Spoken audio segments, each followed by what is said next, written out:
Hi, Les. Thank you Hey, for Nathalie. thank you for joining me today for the Natural Beekeeping Corner and chatting about bees. Thank you. It's always a pleasure.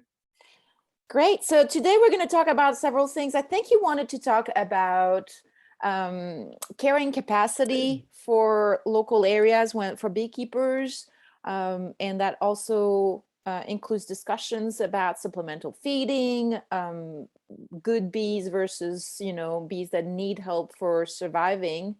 What are your thoughts? Let's get started a little bit on what the background story is about that carrying capacity. What does it mean, and why is it important to natural beekeeping, but also all beekeeping in general? Well, carrying capacity is how many cows can I have in this field, or how many foxes can live in this valley before they run out of food.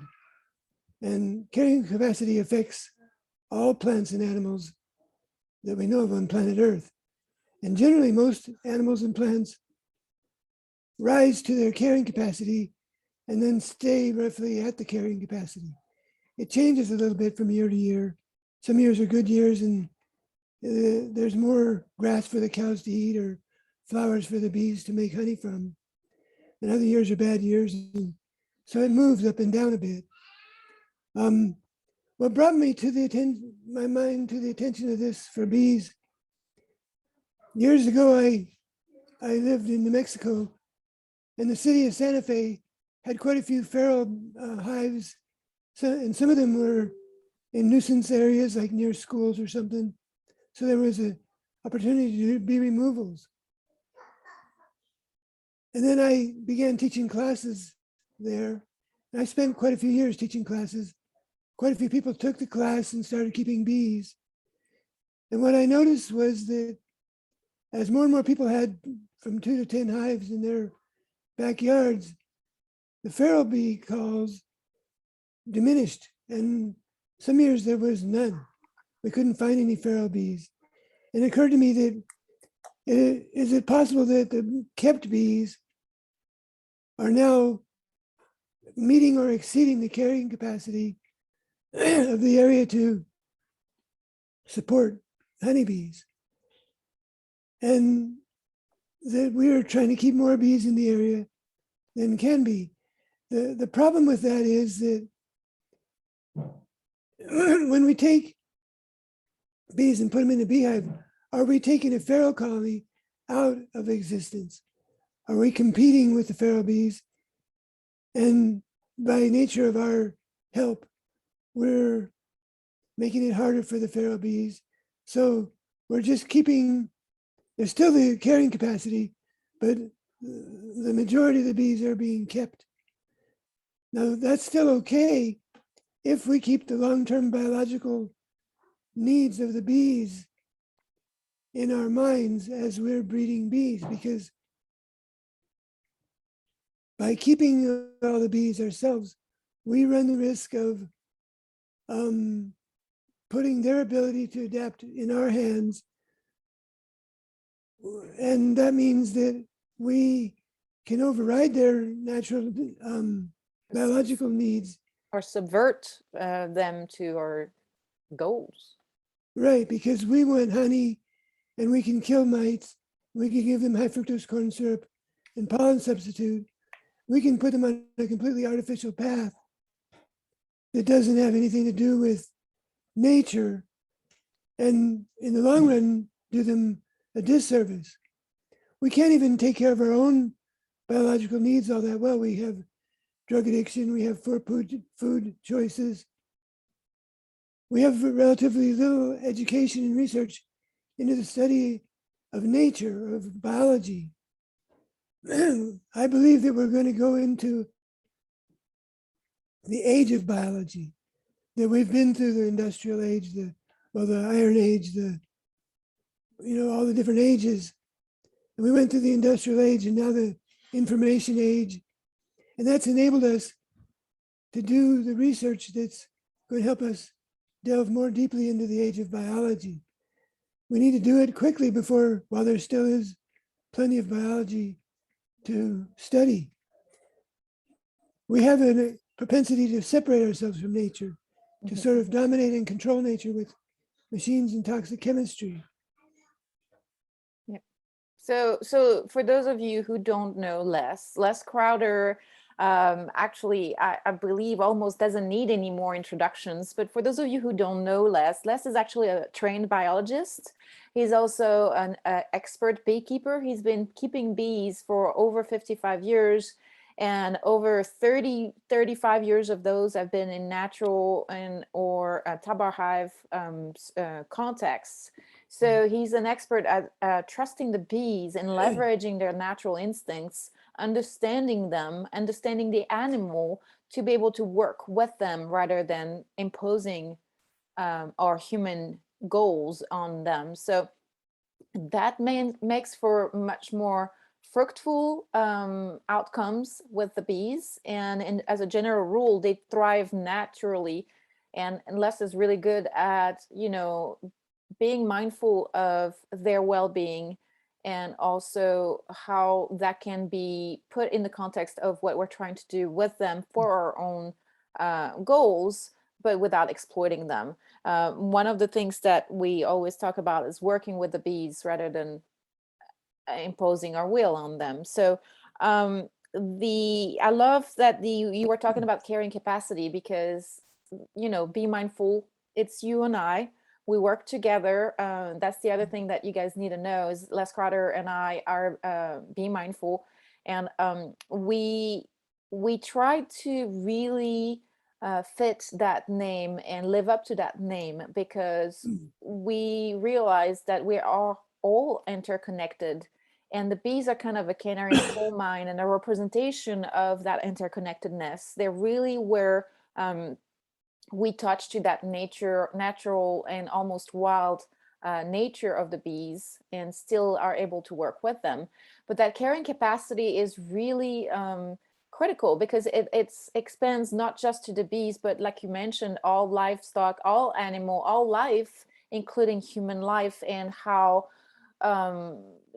the numbers that we have right now are not necessarily sustainable for the care. We're kind of getting past the carrying capacity of the planet with human beings as well, and the way we're exploiting it and extracting the resources for our own benefit. So it's just kind of that gets into the philosophical aspect of things, I believe. That is a representation of how mindful we should be if we want to make our interconnectedness sustainable with our planet, but with our animals and our crops and our vegetables and all that pervades everything, including those big monocultures, the way we do industrial agriculture, pesticides, fungicides, toxins that we put in our environment, and how it impacts also our bees for sure. So let's circle back to the bees again, because this is the Natural Beekeeping Corner. But just keeping that in mind and keep that in the back of your mind that the goal here is to be mindful and to kind of take a step back and not take those bees for granted and push onto them our goals and processes, and kind of start trusting them a little bit more. What we want really to be sustainable is naturally thriving bees instead of weak bees that need treatments and constant help to be able to just survive and potentially produce, but in an artificial way because they've been pushed by being fed pollen supplements, pollen patties, or soft sugar blocks, or a ton of sugar syrup that might mess with their gut microbiome. So there's a lot of unintended consequences when we don't trust the bees to follow their natural instincts and strategies. So I love the point that you're making about the feral bees input.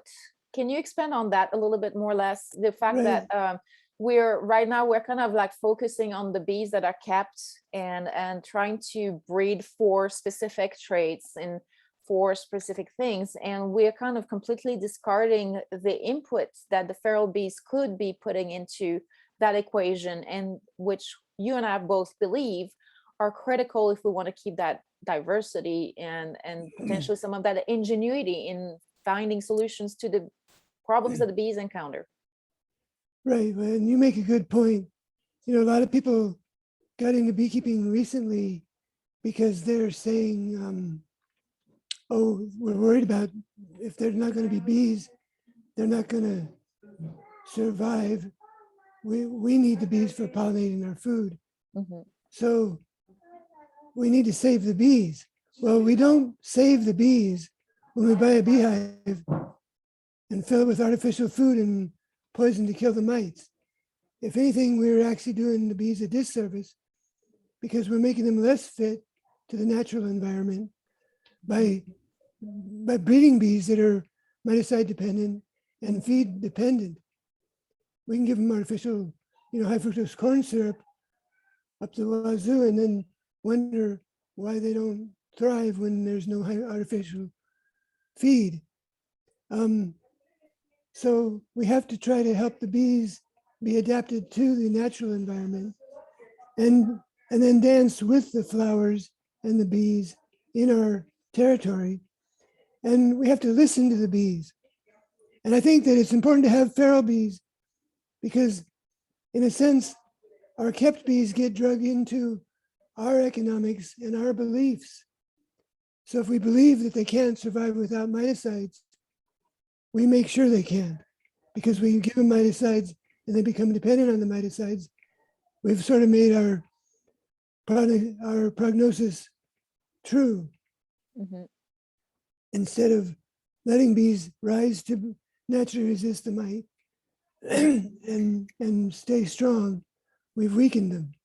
So even people like the scientific beekeeping guy, Randy Oliver, back in 2016, he was basically saying the same thing, that we need to let our bees find ways to thrive naturally.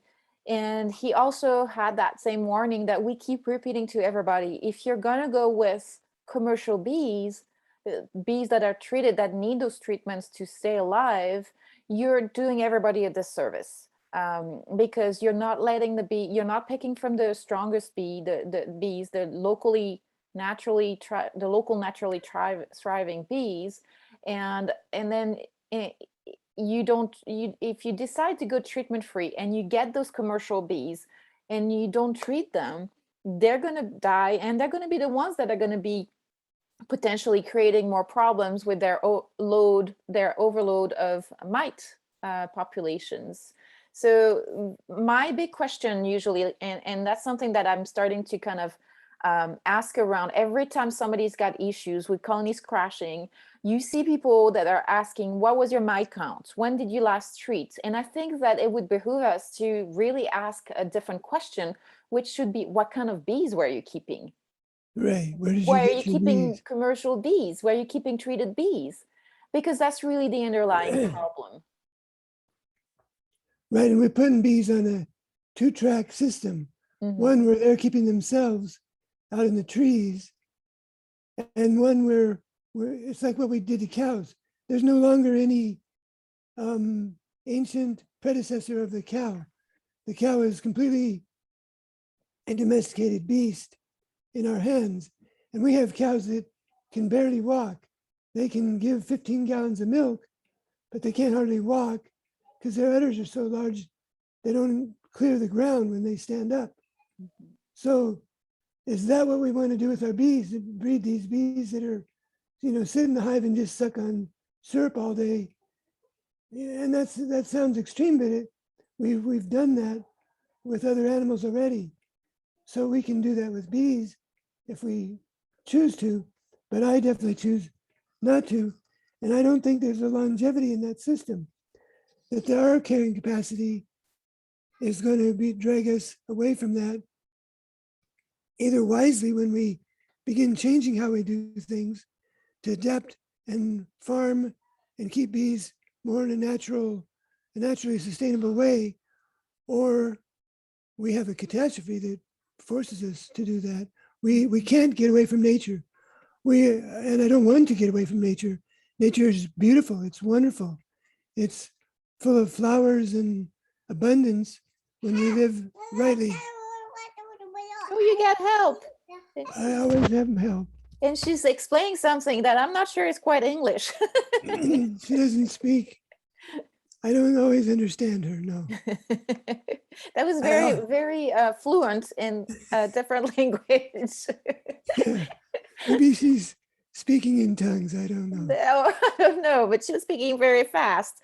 Yeah, I was going to say, but Les, that carrying capacity is kind of an interesting, I keep going back to that because it's important for all backyard beekeepers, especially, but also for commercial beekeepers. What happens is that you have areas of good forage and you see a whole lot of removals happening, and you see a whole lot of calls for swarms. You see your bees are thriving.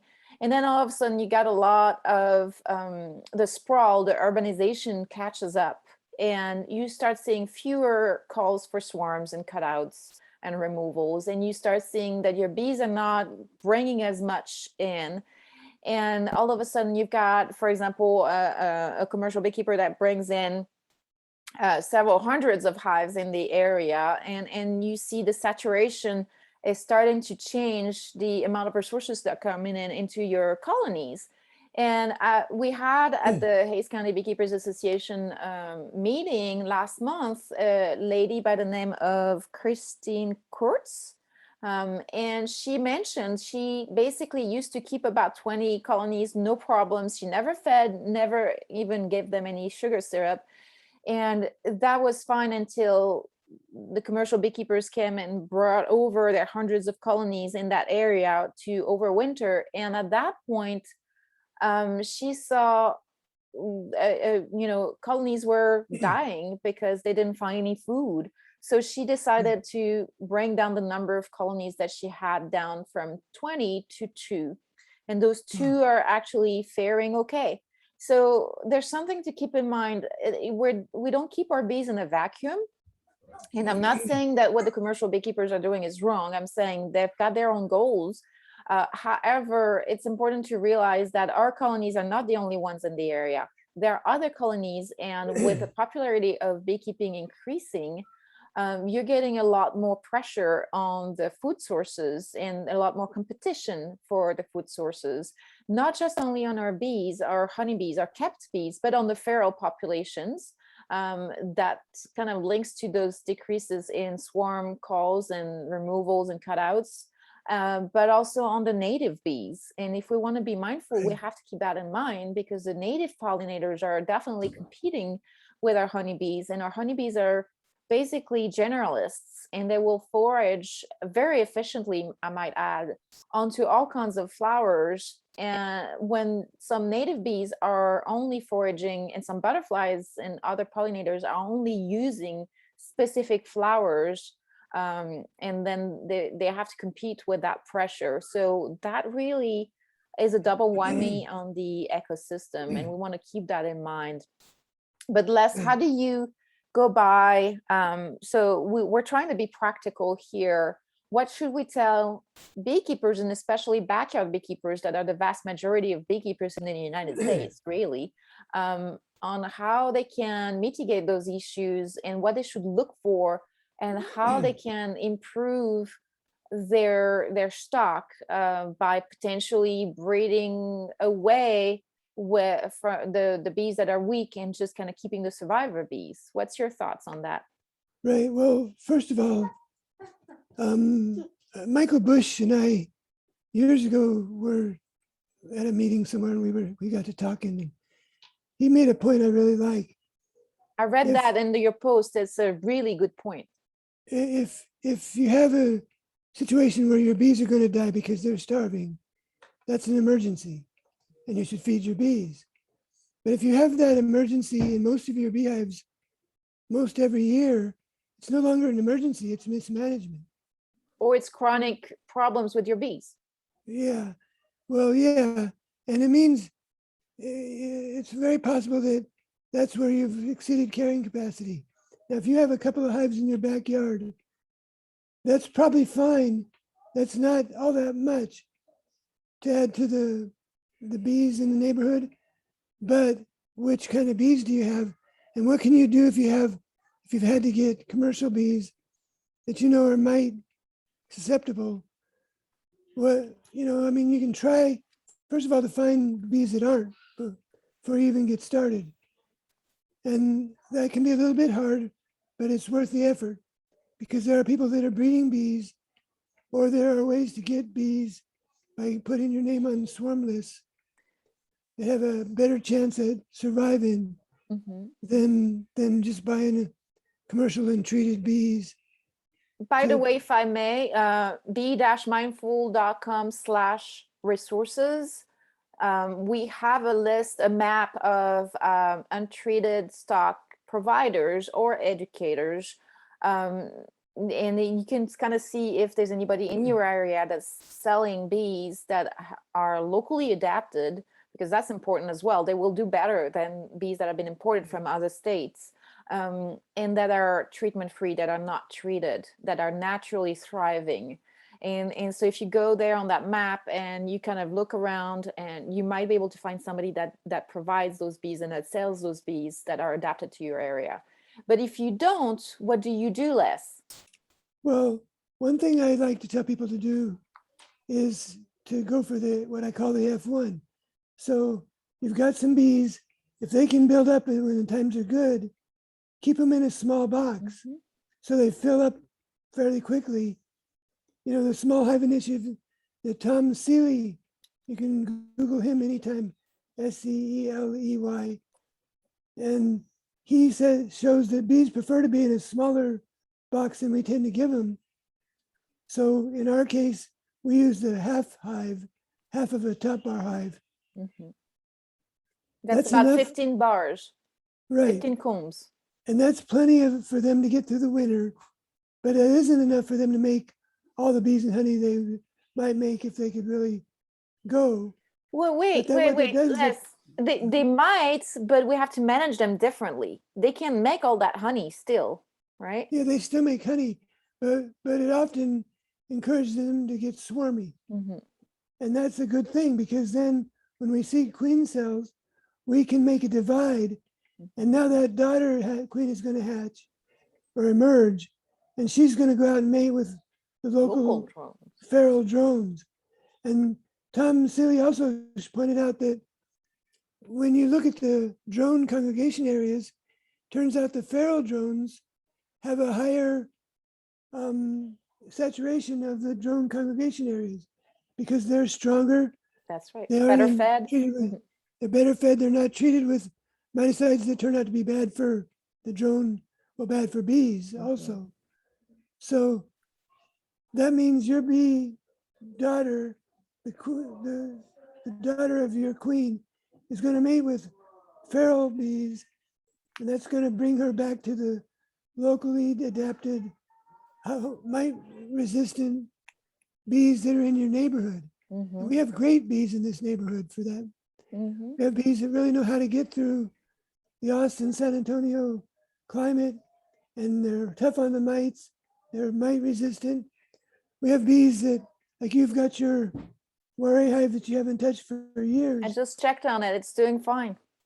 Yeah, and we've been told, oh, they're going to die within 3 years. Well, they definitely are not. 7, 8 years, yeah. Yeah. So and lots of people know that they can get their bees to live year after year by keeping the right kind of bee. And then you're saving the bee. You're helping save the bee because you're working with the bee instead of trying to give them poison that's supposed to help them.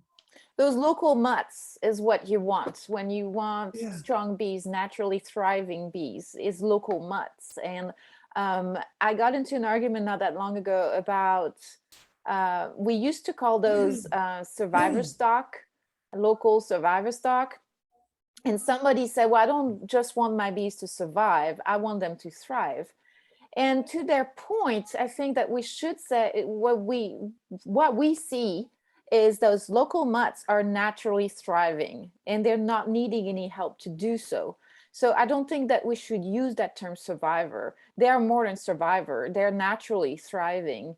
And what that implies also is that they don't need all those pollen supplements, soft sugar bricks, syrup. I even saw somebody posted about a commercial beekeeper was mentioning that if you keep feeding your bees pollen into the fall, you can prolong the presence of your drones into your colonies. But what you're doing also when you're doing that, and it's for the simple sake of the commercial beekeepers looking for new queens so that they can satisfy those issues with the colonies that are in need, rather than eliminating them from the gene pool because they're weaker. And I'm saying commercial beekeepers, that could be anybody that's doing that. But the point is that you end up with pushing pollen into a season that's not adapted. And what the bees do in the fall, when the winter dearth is approaching, they start rearing the winter bees, and those are called actually dutinous bees, long-lived bees, and we kind of call them winter bees because they're the ones that will carry the colony throughout the winter and over the other side to the spring, only to die and not do much, and rearing the first of the foragers to get the colonies back on track with that. And what happens is that the rearing of the winter bees is triggered by a shortage of pollen. So when we do force feed pollen, especially when it's mixed with sugar syrup, which the bees are looking for and they will absorb readily if there's a dearth, then you're force feeding that, a little bit akin to what the French are doing with the foie gras and the geese that they're fattening up, like force feeding. The consequence of that is that you might end up with bees that are still summer bees being reared, and the winter coming in and setting in without them having had the opportunity to rear those winter bees. But those summer bees are not going to, their body doesn't contain all the vitellogenin. All the fat bodies are not there for the summer bees. So they cannot get through the winter, and they will get a little bit of an extension of life because they're not going to be foraging when it's cold, but they're not going to get through the entire winter. They don't have the reserve, the body reserve that they need. So it's a mistake, and it's a mistake if you don't understand that cycle, and if you don't take into account those unintended consequences. You have to really, every time you get into a colony, you have to realize this is a super complicated superorganism that has a lot of interacting systems and feedback loops, that if we start messing with them, we really throw off and we end up with potentially issues. I was reading another post somebody was like, well, this beekeeper, all their colonies left just after they were done treating. I'm like, and people were like, well, what was their mite counts? Well, I'm like, do you realize that the treatments actually are taking a toll? They all have negative consequences. They all have issues, whether it be, queen events, adult kills, absconsion, which is what happened, brood kill potentially. Just kind of not all of them are easy to apply because they fall within specific parameters of temperature and weather. And so this is something to keep in mind. I think that we're better off, those bees that cannot naturally thrive on their own, we're better off letting them go and keep the ones that are doing that, because those are going to be invariably the stronger bees, and those are the ones that we want to rear bees or bees from for the future.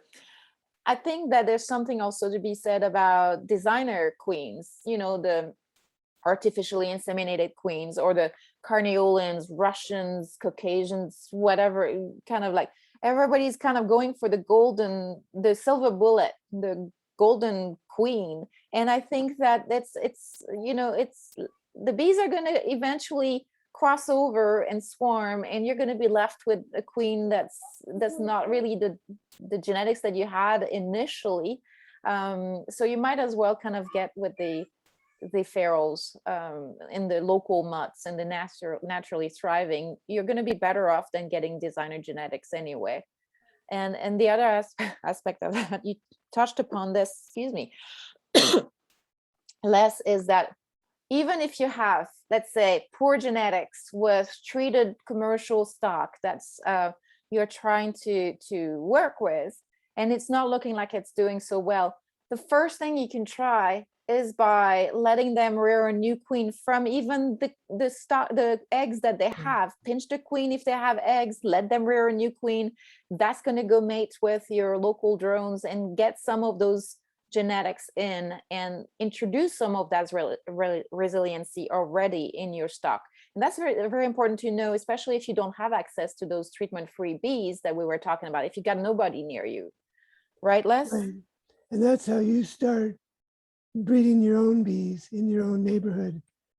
And, you know, it's a slow start, but it'll get you going.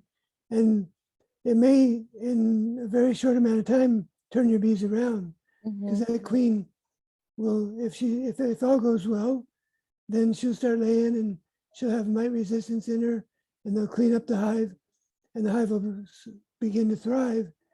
And so that really, the feral bees are our hope. And what we want is, you know, like if I have a bee yard, and I do have some bee yards that due to regulations, you might say, we have to keep more bees in that area than we really probably should. So reaching above that carrying capacity in some instances. Right. Okay. She's just checking in on you. Yeah. But you know, so then they need to be fed. If I had my druthers, I'd say, you know what? There's too many bees in this bee yard. I'm going to go find another bee yard for some of these bees. Exactly.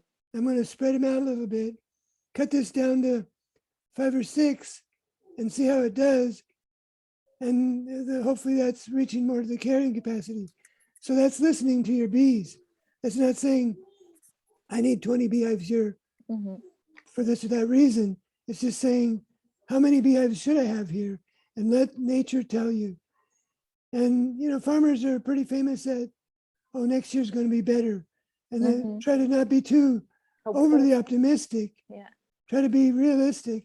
Okay, I have too many bees here. And it just isn't working for them or me. So I'm going to move some bees out.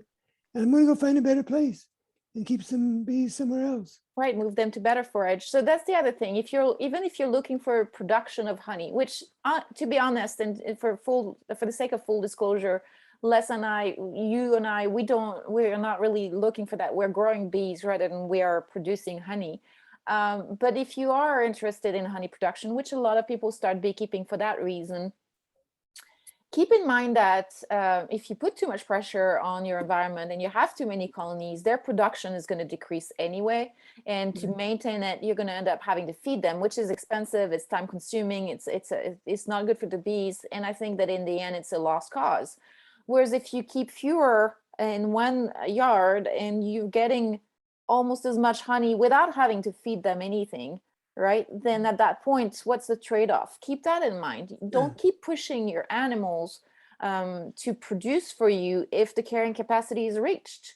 You know, just kind of take it back a notch and just kind of let them thrive and produce for you. How much honey is a backyard beekeeper consuming in all reality, right?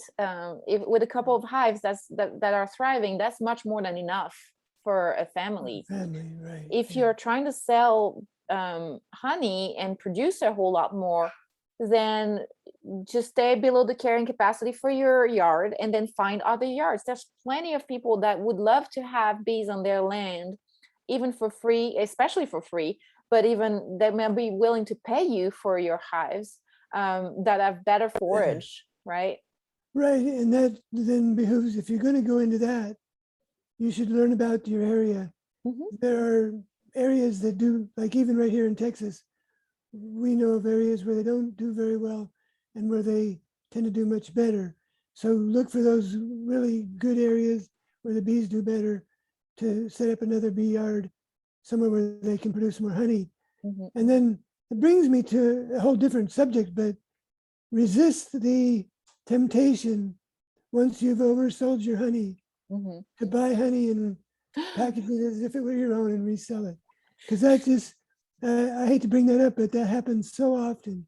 Well, in the vast majority of cases for the honey that is for sale, yes. Yeah, you know, it's so easy to sell the honey, and It's then you addictive. suddenly realize I sold it all and I want to keep making money, but I know where I can buy a barrel of honey pretty cheap, and I'll just rebottle it. But then you really don't know what you're getting, and you know, just I strongly advise people to resist that. And I got to where I'd go to the markets and I'd say, okay, I'm sold out, and I don't go back to the market until I'm ready. Or I had a friend who had bees in Mexico, and he made some delicious specialty honey, and I went and imported barrels from him in my pickup, got across customs and USDA and all that. It was a pain in the rear. And I said, this is honey from Mexico from my friend Isidro.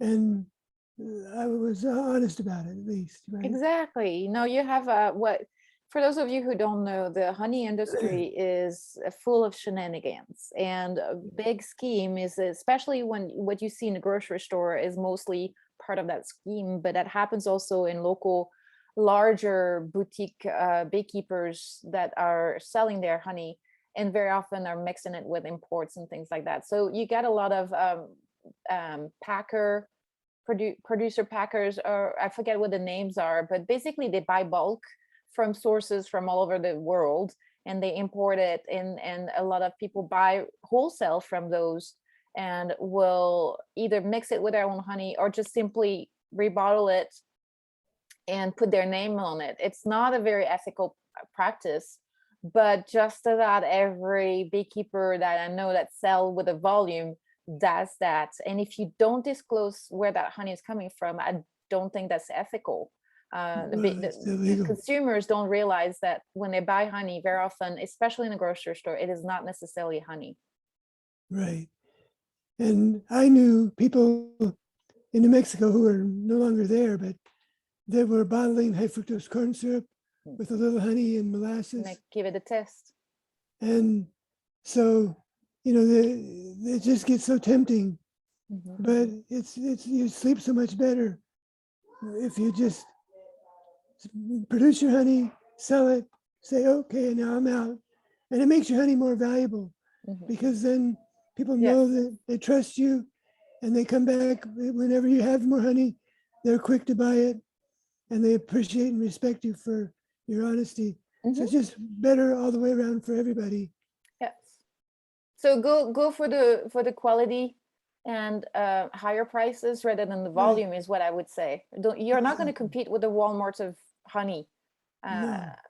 beekeepers and things like that. So it's a lost battle. You're better off going higher end and just kind of promoting it right in smaller batches than you are going in volume. There's not that much money to be made in volumes in honey, period. Right, right. So that brings me to another thing. So, you know, it's so much easier. So it's a trade-off, but it's so much easier to let the bees do the work than to do the work ourselves, right? So if we keep on feeding them and over managing them so that they can be pushed to the maximum honey production, it doesn't always, you know, we're still expending all that effort and time. How much are we really paying ourselves anyway, financially speaking? Whereas if you put the bees in the right kind of forage areas and you let them do their thing, maybe do a little bit of space management so they can expand really big, or you harvest as you go so they have the space to do that. You return, you know, some of those frames. You can do all kinds of things to help them along without having to feed them, without having to treat them, without having to do anything. Because when it comes down to it, when you have bees in good local forage, most of those issues with the pests are disappearing, because in the, like you say all the time, Les, good forage will make good beekeepers out of all of us. That Right. stressor from the lack of food is disappearing, which means the problems with the pests and the pathogens, including the mites and the small hive beetles and all that stuff, which to me are a symptom of an underlying bigger problem, which is usually poor genetics or poor nutrition, they disappear. Right. That's not no longer an issue. And so there's something to keep in mind. There's no secret here. Rather than not seeing the forest behind the tree, let's just kind of keep in mind that if you have good queens, naturally local, naturally thriving queens, and you have good nutrition, the bees are, they're going to take care of themselves. We let our bees take care of themselves a lot because we know they're in good condition. Right, and that's respecting the bees and letting them be bees. Even like not putting them in foundation, lets them be free to build whatever cell size they want. That's just out of respect that they know how to run their lives and that they should run their lives according to their plan. And I want to learn about their plan as much as I can through observation, but I don't want to interfere with them as little as possible. I want to help them thrive and thrive with them. You make an excellent point. Basically, when you intervene so much and you're overriding their processes constantly through feeding, through treating, through manipulating boxes all the time, it becomes a lot harder to really understand the bees. It's no longer an organism that you have seen evolve naturally, and therefore there's no way to understand it properly. And at a deeper level, that's going to make a better beekeeper out of you.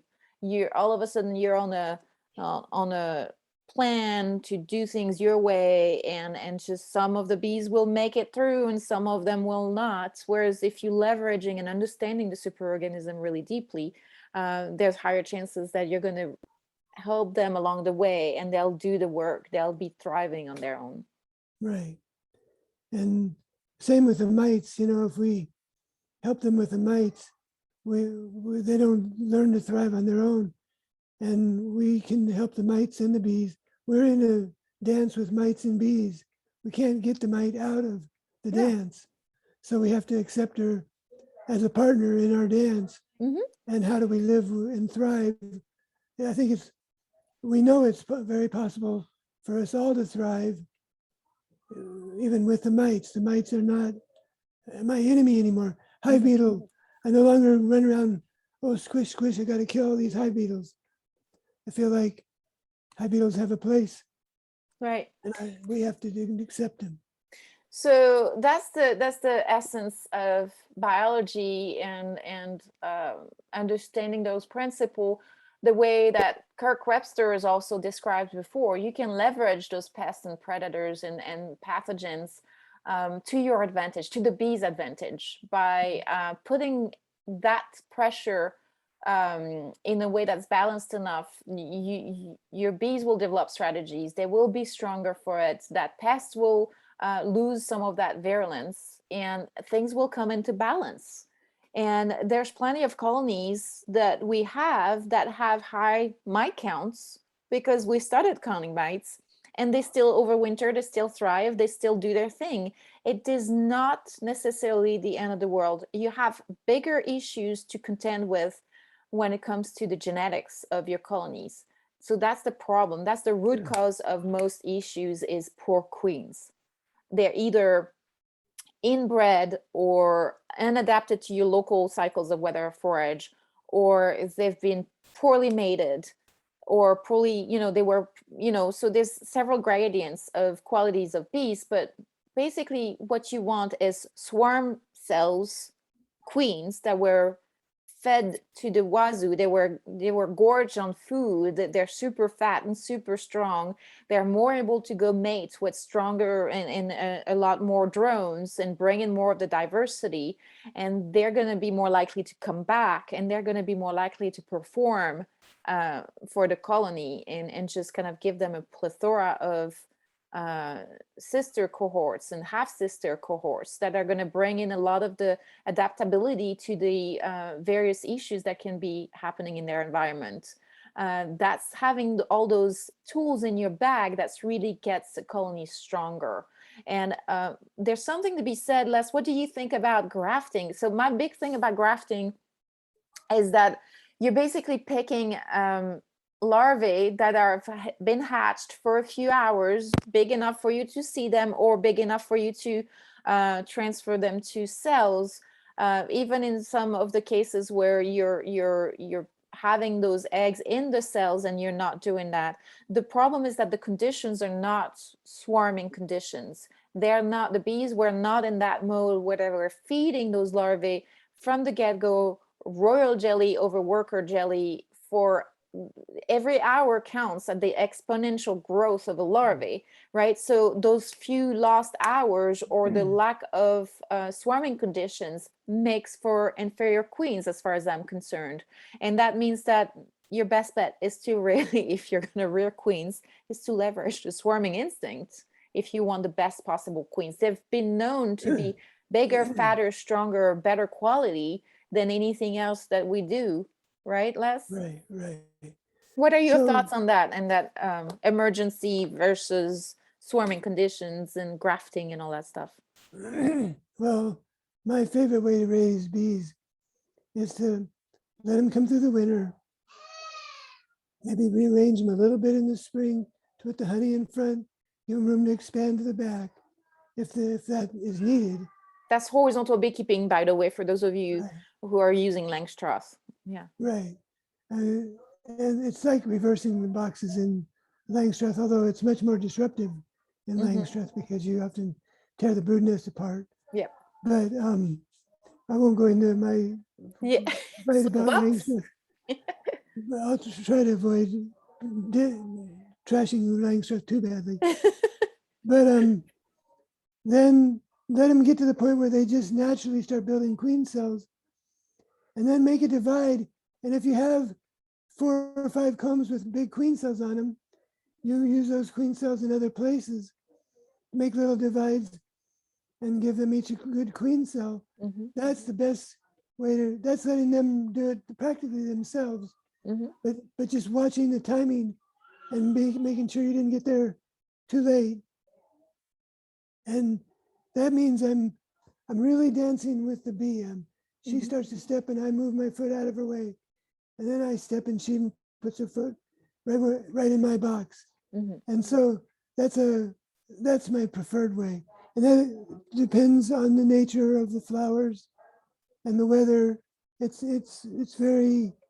not in my control entirely, but I don't need it to be in my control. I want it to be in a natural thing. And then I have had times where, boy, I really need to raise some queens, and I'll go ahead and try some grafts, but it is an inferior and a sort of an artificial thing. I recall years ago a study where they weighed the queens being produced by different queen producers, and they found a fair difference. Some queen producers produced bigger, heavier queens than others, but when they compared them to queens that came from natural swarm cells, nobody got close to the natural swarm cell queen. Yeah. She was 25% heavier than the best queen breeders. That's a lot. 25% is a lot. Yeah, that's very significant. So that proved to me that just letting them raise natural swarm cells is far superior when you can. Right. So that really kind of is also what's interesting is that this is within the grasp of backyard beekeepers. Right. And anybody right. can do this. Anybody can kind of like push your colonies to be swarmy, to want to get to be congested. The way you do that is basically whether you're doing horizontal or vertical or whichever hive you're keeping, is you want in periods of nectar flow, you want or just before the heavy nectar, just as it starts expanding and the bees are exploding and expanding, you want to kind of not give them too much space. It's the reverse of adding space. You want to just keep them on those tight conditions, and then you want to watch every week at that point, because once you see no more space to lay, food coming in, lots of capped brood, everything is filled with capped brood tight, there's drone cells coming in, and drones are starting to emerge, and you see that population has increased just after that huge boost of capped brood emerges, then you have a big congestion that's being created, and that's when they're going to get swarmy. That's when they're going to rear those queen cells. There's going to be less and less space. They're going to start backfilling the bird's nest with nectar and pollen, and everything's going to be tight, and the queen's not going to have any more space to lay. And those days are critical. That's at the time where you got to watch what's happening in your colonies.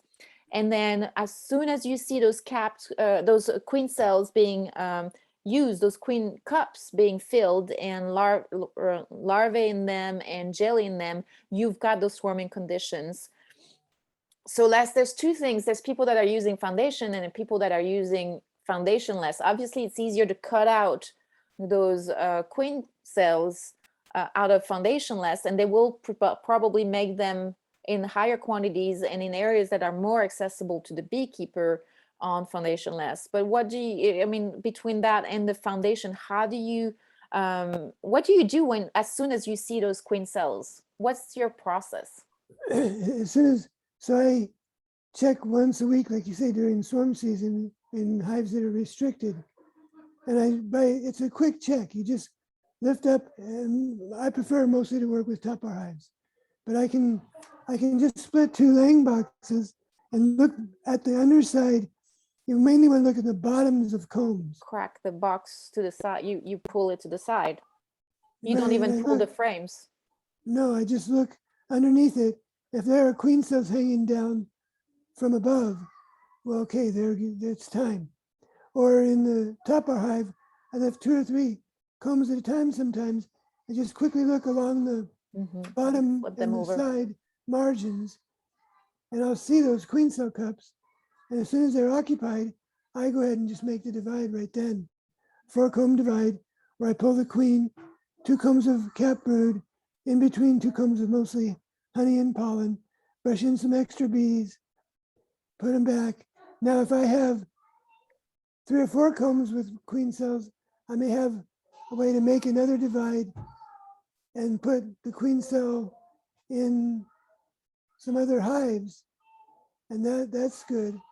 Or if and I rarely cut comb to cut the queen cell out, but you could, if you had 3 or 4 on one comb, you can cut them out. Delicately around it, right?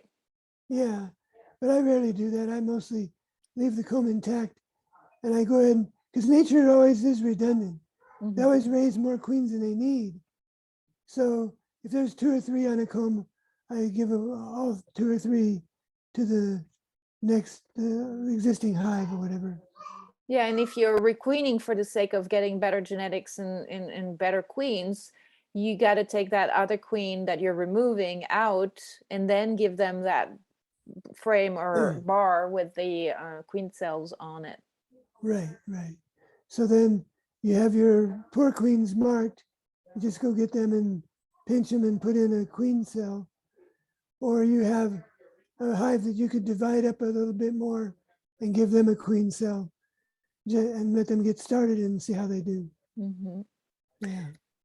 So between that and using the local naturally thriving genetics, and between and letting your bees adapt to the local cycles of weather and forage, and using foundationless so that they can make the cell sizes to their needs, which are usually smaller than what you would find on foundation, and therefore that makes for development cycles that are shorter, and that means less time for the mites to reproduce, right? So there's that, and there's also letting them kind of swarm or split and have them allow them to have those brood breaks that they naturally do. This is how they control pests and pathogens and virus issues in the brood's nest. This is a sanitary process that the bees do on their own. And by preventing them from going through that sanitary process, we are forcing them to accumulate problems with mites, with viruses and bacteria and all kinds of problems. We're not letting them clean up shop.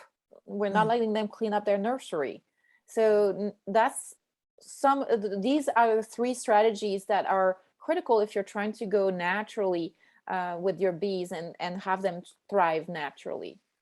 Right, Les, anything else that I missed on that? No, that sounds good. It sounds good. So, so with that, I think that we've kind of discussed a little bit carrying capacity and leveraging the bees' natural instincts to your advantage, whether you want to produce honey or not, whether you want to produce bees or not, using local, naturally thriving queens that are good quality, foundationless, and just letting them, affording them to have a bird break on a regular, at least once a year. Usually they do it twice a year. They do it when they swarm, and then they do it during the winter dearth, and even potentially in the summer dearth in Texas, right? Right, So right. they potentially have 3 bird breaks or quasi bird breaks in a year, and that's Right. important for their health. So It gives the queen a rest. that It too. lets her, because she can't stay at maximum capacity Mm-mm. all the time. You know, we can't just run forever. We have to stop and sleep. And yeah, That's the good point. That's an excellent point. It's something to remind our listeners, is that we can't keep pushing that queen to her maximum and breaking point and expect the colony to do well. So right. something to keep in mind as well. Very good, Les. Well, with that, I think that we've kind of gone around the subject, and I'm super thrilled to have you today on the Natural Beekeeping Corner. I think we need to do that a little bit more often. I appreciate your expertise and your wisdom when it comes to the bees, and I learn from you all the time. You're my really good friends and my friend and mentor, and I learned so much from you that I think it's important that I bring you in more often and have others benefit from that. Well, it's my pleasure, and I'm glad to be working with you. And I think this is, and I see I look at you as a younger generation because I'm definitely older, and A little bit, not it's much. well, but it's going in a good direction. You get it. You're somebody who really gets the natural beekeeping approach. So I Well, appreciate working with it's you. because I had a good teacher. Thank you. So with that, thank you everyone. You guys, we will be back in a month for a new Natural Beekeeping Corner. In the meantime, you guys be good. John is not here to say be good. I'll say be mindful, and we'll talk to you soon. Thank you, Les. Thank you. Bye bye. Thanks. Bye.